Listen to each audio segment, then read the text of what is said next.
Hey y'all, we are out in the garden trying to get everything harvested that we can. We were a little late today because we had, our day jobs to adhere to, but this is part of hurricane. Her outer bands are reaching us here in Atlanta.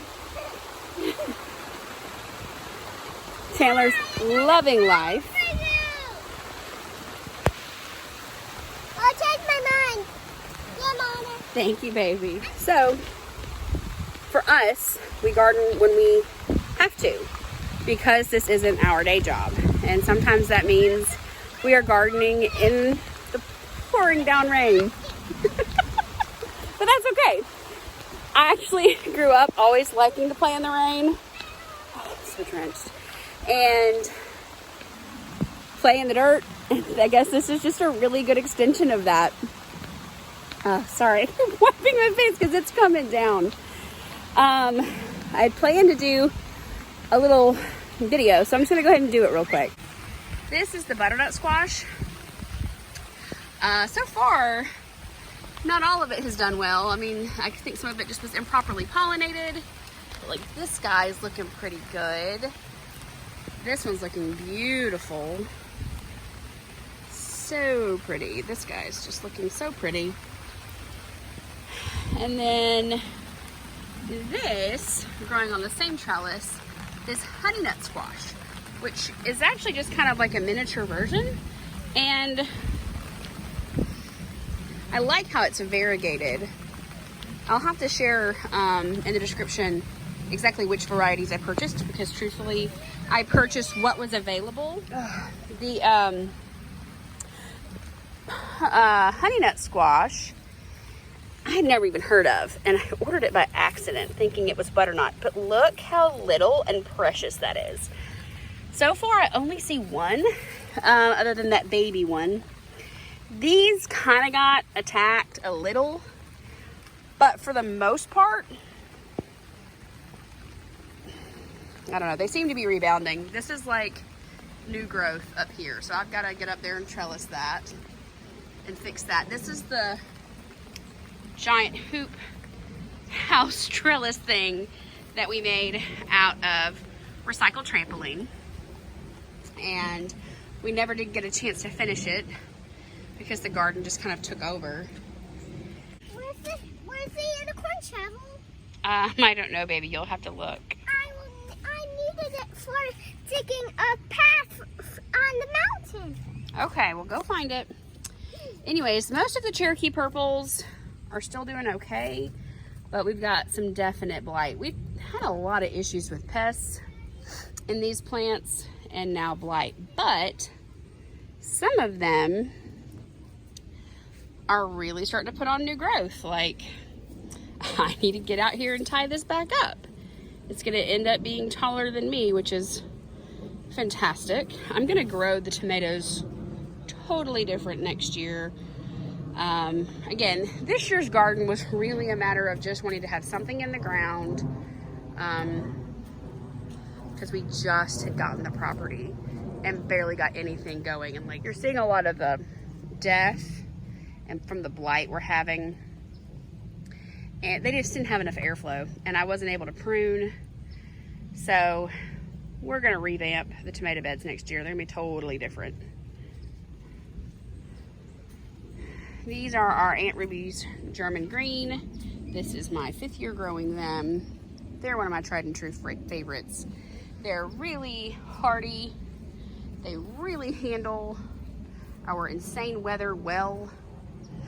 And like, as you can see, they just kind of go wild. And they put off a ton of fruit.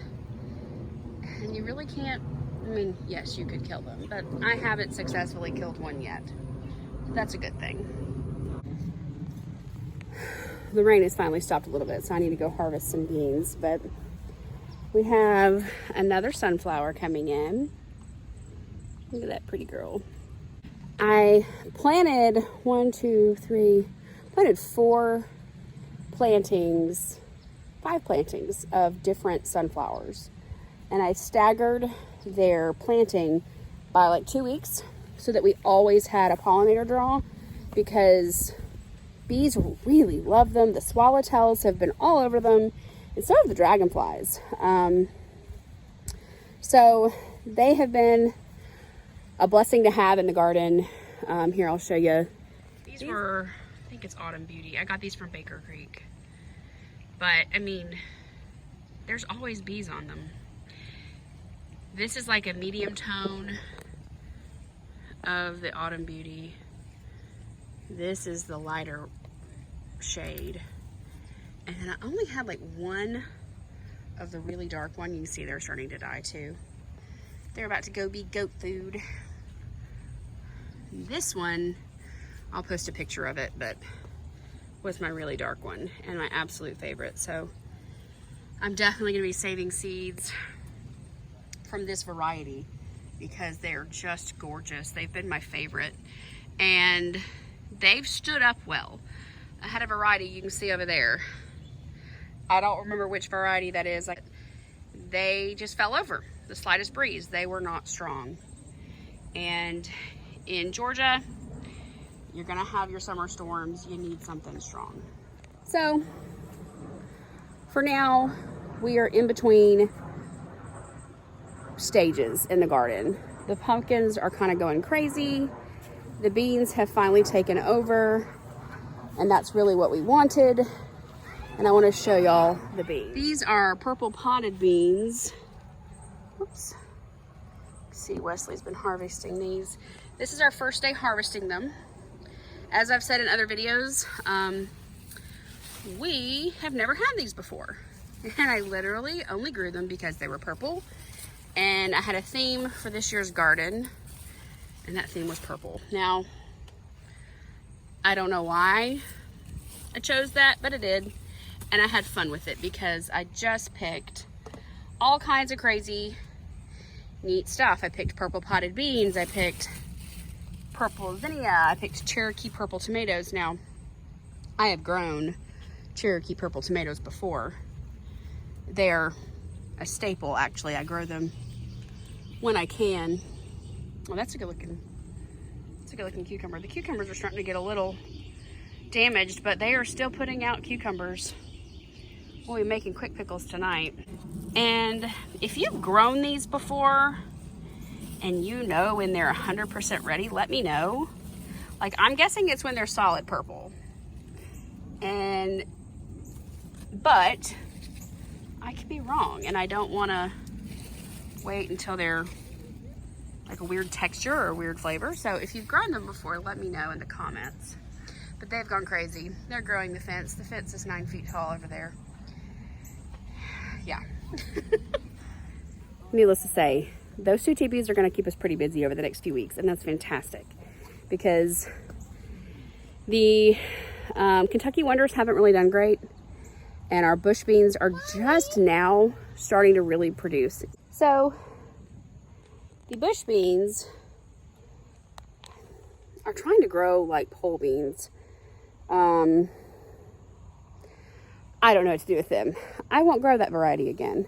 I won't grow a bush bean again, I don't think, because I feel like I like going vertical. I feel like you get more out of your, bang for your buck, if you will. More produce out of your space. And I need to show y'all the pumpkins. We've got so many pumpkins. Okay, so I'm literally growing a couple different varieties of pumpkin, and there's also a gourd plant in here. I don't know where it is though, to be truthful with you. I have no idea. I kind of threw those seeds in the ground. That was another accidental purchase. Okay, so I'll tell that story in a second, but here is the progress on our North Georgia candy roaster pumpkins. That is a 24-inch tile that they are resting on, if that gives you perspective. They are huge, which is fantastic.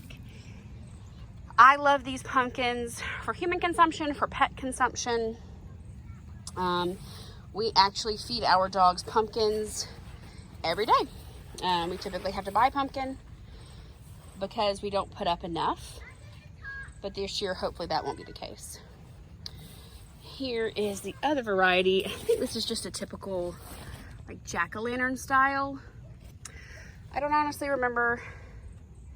And I think that might be the other gourd plant that I planted. But the garden kind of got away from me, if I'm honest.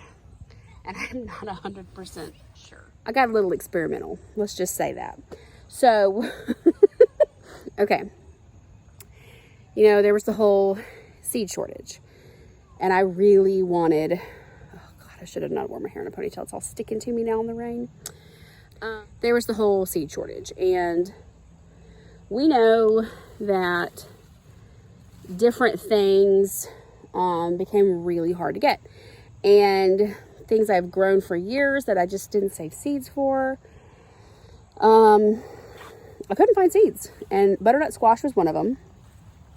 We eat a lot of butternut squash. We really love it. So I got desperate and I was like, oh, you know, this is a perfect looking butternut squash. And it was I think it was Eden Brothers. Oh my gosh. The pumpkin has reached the fence. I wonder if it's going to go over the fence. Find out. I order it and it comes in and I'm like, oh my gosh, look at this really pretty butternut squash. It's like orange, it's variegated, and I love color and I love variegation because it's just more color. That's going to be awesome. And then I read the description and it said that the fruit could get 15 to 30 pounds. I was like, that's not what I thought I was ordering. Because I thought I was getting like a little, you know, couple pound butternut squash. But I wasn't. So I have no idea. I planted it, it sprouted, but I don't know. I haven't seen anything that looks like that yet. So I don't know. We'll see. We'll see if something comes up. And if it is, I will let you know. But let me show you this. This is a candy roaster, or North Georgia candy roaster pumpkin. This one has decided to climb over the blueberry bush. So I've got to try to relocate that. We have some that have gone rogue that are climbing, they are climbing the sunflowers, which is going to be problematic because those sunflowers are going to have to come out. Yeah, we let the weeds get away from us. You can judge us, it's okay. But this one has officially reached the fence. And I'm just gonna let it go. Like, if it wants to climb the fence, that's his business. The okra is like, it's a champ. It's Clemson spineless. It's what I always grow because I hate getting the little prickers on my hand. So, okra, I will always grow. I'm a Southern girl. I've grown up eating okra. I eat it cooked in soups. So boiled, I eat it fried, I eat it roasted. But I've never had pickled okra. But I don't like most pickled things. So that's why I haven't really bothered. But maybe I will. Maybe I'll try that too. I'm pickling some stuff tonight, so we'll see if I get crazy. But anyway, thanks for watching this crazy little video in the rain, and thanks again for tuning in. And for those of you and my friends that are supporting this new thing, thank you.